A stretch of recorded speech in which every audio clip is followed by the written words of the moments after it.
बंगाल में लड़ाई टीएमसी बनाम जनता है। प्रेस कॉन्फ्रेंस में देवेंद्र फडणवीस ने ममता सरकार पर साधा निशाना। महाराष्ट्र के मुख्यमंत्री देवेंद्र फडणवीस ने आज कोलकाता में एक महत्वपूर्ण प्रेस कॉन्फ्रेंस को संबोधित किया। उन्होंने बंगाल की वर्तमान स्थिति, अर्थव्यवस्था और चुनावी माहौल पर विस्तार से चर्चा करते हुए तृणमूल कांग्रेस सरकार पर तीखे हमले किए। फडणवीस ने कहा कि बंगाल में लड़ाई भाजपा और टीएमसी के बीच नहीं बल्कि ममता बनर्जी बनाम बंगाल की जनता है। जिस तरह से लोग पीएम मोदी का स्वागत कर रहे हैं उससे साफ है कि इस बार भाजपा की सरकार आ रही है। उन्होंने आरोप लगाया कि बंगाल में उद्योग खदेड़े जा रहे हैं। पिछले 50 वर्षों से बंगाल में सक्रिय 150 से अधिक सूचीबद्ध कंपनियां और सैकड़ों अन्य इकाइयां राज्य छोड़ चुकी है और महाराष्ट्र चली गई है।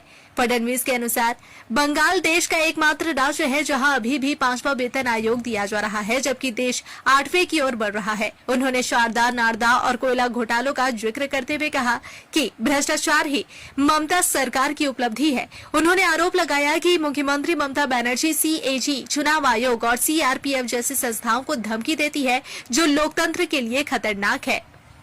फर्जी और डुप्लीकेट मतदाताओं को हटाने के लिए उन्होंने सिस्टमैटिक इन्वेस्टिगेशन एंड रिवेरिफिकेशन यानी एसआईआर को जरूरी बताया ताकि निष्पक्ष चुनाव सुनिश्चित हो सके। फडणवीस ने वादा किया कि उत्तर प्रदेश और बिहार की तरह अगर बंगाल में भाजपा आती है तो फिर अगले 5 से 7 वर्षों में यह राज्य देश की अर्थव्यवस्था का मुख्य हिस्सा बनेगा और पुराना सोनार बांग्ला वापस लौटेगा।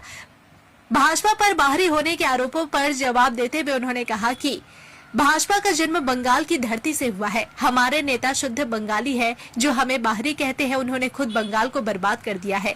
उन्होंने स्पष्ट किया कि महाराष्ट्र में भी काली पूजा होती है और बंगाली समुदाय का सम्मान है, लेकिन जो लोग बांग्लादेश से अवैध रूप से आए हैं उन्हें ढूंढकर देश से बाहर निकाला जाएगा।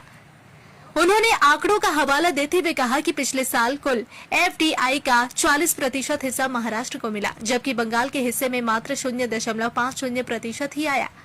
खान पान के मुद्दे पर उन्होंने कहा कि यह हर राज्य की अपनी संस्कृति है और भाजपा कभी भी किसी के भोजन की आदतों में हस्तक्षेप नहीं करती। देवेंद्र फडणवीस ने वादा किया कि इस बार बंगाल में चुनावी हिंसा और डर का माहौल नहीं चलेगा। उन्होंने विश्वास जताया कि टीएमसी की हार निश्चित है और बंगाल में विकास का नया अध्याय शुरू होगा।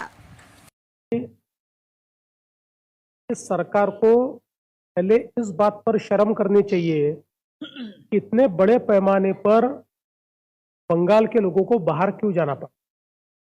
देखिए, कोई टॉप जॉब के लिए चला जाए, वो आईटी के लिए चला जाए, तब भी एक बार मान सकते, लेकिन हर प्रकार के काम के लिए अगर बंगाल के नागरिक को बंगाल से बाहर जाना पड़ता है तो इट इज अ फेलियर।